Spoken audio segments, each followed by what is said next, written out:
Well, hi there, and welcome to Cancer is My Bitchville. I'm Greg, your host. Sorry, I haven't had an update in a while. There's been some developments with some of my business stuff and with my health and that, so it just kept postponing. And then 2 weeks ago, I recorded a super long video. I wanted to get a whole bunch of stuff out, and it was honestly like 45 minutes long. And when all was said and done, realized I didn't hit record. So, anyways, but honestly, there's a few things in there that are, let's say, questionable whether I should share them or not. So, it gave me an opportunity to take another look at it and say, okay, let's sit on that for a while, and hopefully down the road I can release some more information. I hate to be cryptic, but that just the way it is for now. Anyway, so let's start out with my health. Yep. Still fighting stage 4 renal cancer since 2019. Metastasized to my brain 5 times and various other locations throughout my body. Lymph nodes, by the original kidney bed, by my lung. Up to this point, I have been on immunotherapy for 38 cycles now, and that drug has seemed to have kept most of this stuff at bay. It's not eliminating it, but it's keeping it from growing rapidly. It's really containing it. So that's a good thing. Another good thing is that kidney cancer actually moves pretty slow, and with all the tests and scans I get, it's easier for them to keep tabs on it. So again, cycle 38. The manufacturer of the drug that I'm on, and you can see commercials for it on TV all the time. It's one of the components in Opdivo. It's the Nivolum component, and I'm on that. Again, they say the manufacturer says 24 cycles. 24 cycles, and the drug will train your cells to fight the cancer. So now I just mentioned I did 38. Why am I doing it still? Why am I still on this stuff? Well, anytime I bring it up, when I'm at Roswell, my doc says, well, we don't know. If you go off it, it might not work anymore. God knows what can happen. And so I get that, but by the same token, when the manufacturer themselves says 24 cycles and your cells are trained, it kind of gets you wondering, like, okay, why do they keep pumping me full of this stuff? All it's doing is starting to amplify and create new side effects, nerve damage, all kinds of crazy stuff going on with my skin breaking out and rashes. And again, in the grand scheme of things, I've had a very easy walk through this, so I don't want to be a wuss, but by the same token, after almost 4 years, man, like, they've been pumping this stuff into me for so long, I don't even know what normal feels like anymore. So that's been something we've talked about. Do I stop the treatments, see how it goes? But then you get scared and say, oh my God, what if it comes back? And then you go on the treatments and now it doesn't work. I guess I guess in my mind, a couple years ago, when this fight got really serious, I realized that it's going to get me one of these days, no matter what we do. So I guess trying to have the best quality of life up until that point should be my goal. And while it's been pretty decent and I get around and I don't look sick, and people are always surprised, I need a break.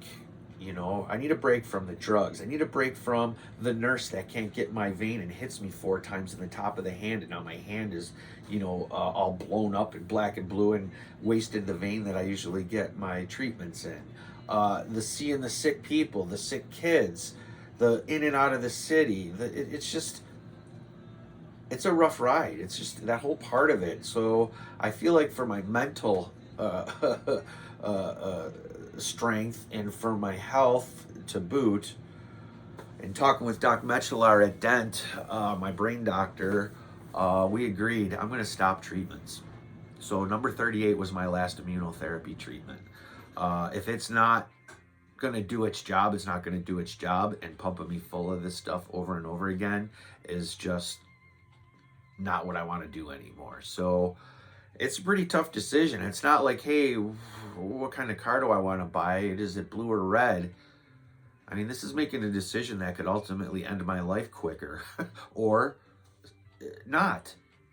When I was growing up, I never really thought about it. Even in my 20s and 30s, I was so focused on being better, doing more, all this stuff. And now when I look back and, and you look at kind of where I'm at now, it's so tough because that drive has been diminished. And, part of it is the cancer, but a lot of it is the whole arena around the disease is what causes it. Your friends that have it and their ups and downs. And it's just horrible. So again, I'm gonna call it quits. Stop getting treatments, and we're gonna keep our fingers crossed and see how it goes. I will keep you updated the best I can.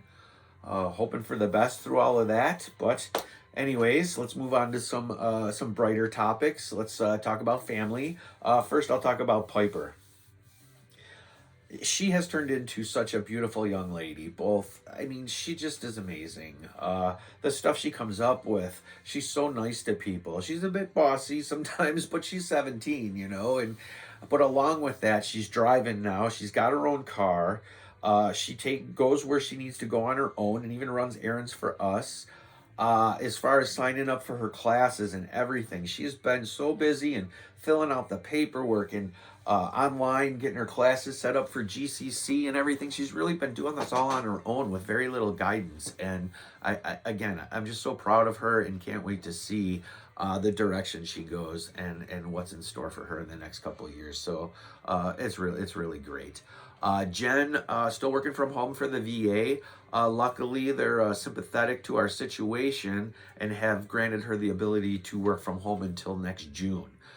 There's times where I need a ride to an appointment and I can't drive, that sort of thing. So it's nice to have her home. Sometimes I have some issues in that. And it's good to have her home and available. And again, we're so lucky to have that ability. And then if we need it again next June, she can apply for it again, which would be great. So she's, moving up in the ranks there, doing really well. So I'm very proud of her. She's put in so much hard work and she's up there every day, and I'm down here, I don't want to say playing, but doing my thing and playing the guitar a little bit or go out and do some gardening to try to break up the day.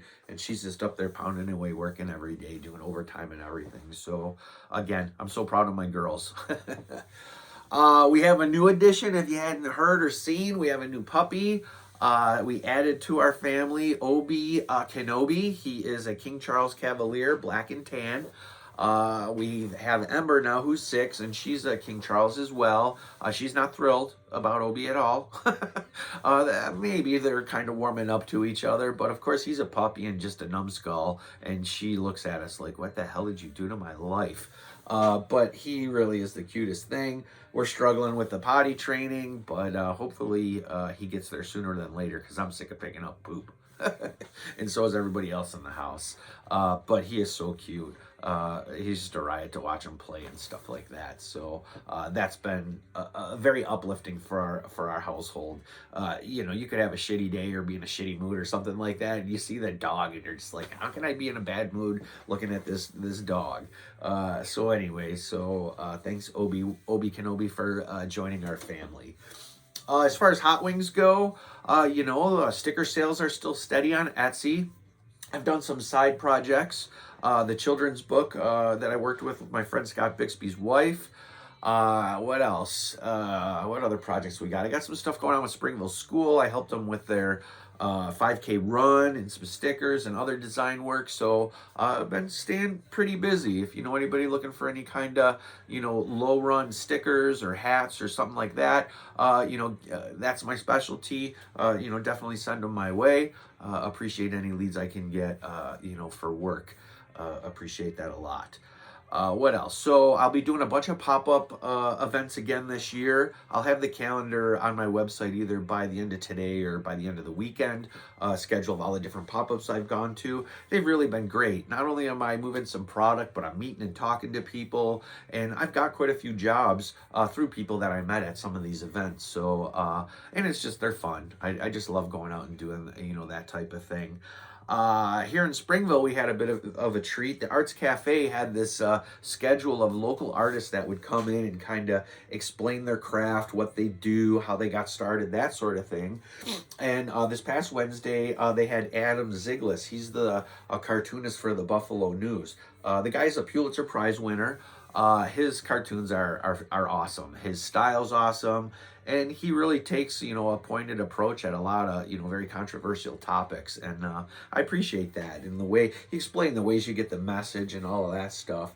So after I got to meet him and shake his hand, I got one of his books and actually talked about some of the process, and I gave him actually a pointer to skip maybe the paper process for him drawing. And God, it was kind of funny. We're walking home, and I'm like, "Holy cow! I just gave a Pulitzer Prize winner a tip on doing his artwork." So that was pretty cool. I gave him a few of my stickers. He loved the Kurt Cobain sticker because I guess he was in a Nirvana cover band when he was a teenager. So really cool. And the Arts Cafe in Springville, if you haven't seen it, you should check it out. It's really great space. They have awesome, wholesome food, and then again, these artists, whether it's music or physical art, that sort of thing, that they schedule there. So very happy to be part of that whole program. What else do we got? Mom and dad are doing okay. They're getting older and slowing down a little bit. Mom's got a bunch of family in town. They rented a house down by Ellicottville. So Sunday we're going to go down and have a dinner with them and get to catch up with people I haven't seen in a while. So looking forward to that. What else? Let's talk about some bike stuff. So the Wednesday race series, we had a great turnout for race 1. It's a 6-race series every other week at Spraguebrook. Even if you're not a racer, come on out and check it out. It's a lot of fun. Sign up for the beginner class because racing makes you a better rider. Even if you're not really racing, you're in with a group of people who are like-minded. You can maybe see some lines that you wouldn't normally choose. And people are always great to give tips on, when to shift and that sort of thing. So when I got back into it, God, going on about 15, 16 years ago now, if not more, right away I started racing, and I was racing on a single speed bike, and my fitness and everything got so much better through racing than fun riding. So it just made me a stronger and more competent rider. And I really value that, especially now when I fight some balance issues and that muscle memory kind of kicks in, which is great, and I could still ride. So very thankful for that. What else do we got? We've been camping, got a bunch of different camping trips. We're heading down Memorial Weekend. My friend Greg from college is getting married down by Gettysburg, so we'll be down that way. What else? I think that's about it for now. Hit me up, send me a message sometime if you need something, you're looking for something custom, you want to just chat. I need chaperones when I go out and ride my bike and that sort of thing. So if you're heading out on a bike ride on some random day or whatever, give me a shout out, and I'd like to join you. Speaking about trail riding again, Winimba's having a trail day this Sunday at Spraguebrook. We're going to be working on some creekside reroutes and possibly a ditch up at the top area by the campground. So always appreciate all the help we get to do trail work at the brook. So again, if you got nothing going on Sunday, it'd be great to see you. If not, have a good weekend, and we will touch base with everyone next month.